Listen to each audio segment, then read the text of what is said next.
શુદ્ધ પુરાણી કહેવા લાગ્યા.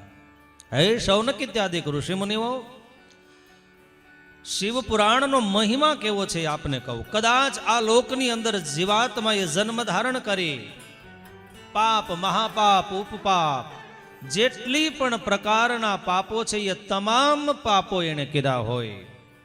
કદાચ દુરાચારી બનો હોય, કદાચ એમણે પોતાની કુળ પરંપરાના ધર્મોનું વહન ન કરતા, કે પરંપરાના ધર્મોથી પણ જે ચ્યુત થયો હોય, અવિચારી બન્યો હોય, કદાચ ગમે એવો એ જીવ દુષ્ટાત્મા બન્યો હોય, પણ યાદ રહે કે જીવાત્મા ભાવથી 7 દિવસ સુધી એક આસન ઉપર બેસી અને શિવ પુરાણની જો કથા સાંભળે ને, તો એ જીવાત્મા જાણતા અજાણતા થયેલા તમામ પાપોમાંથી મુક્તિ મેળવે એવો ભગવાન શિવ મહાદેવજીનો આશીર્વાદ અને શિવ પુરાણનો મહિમા છે.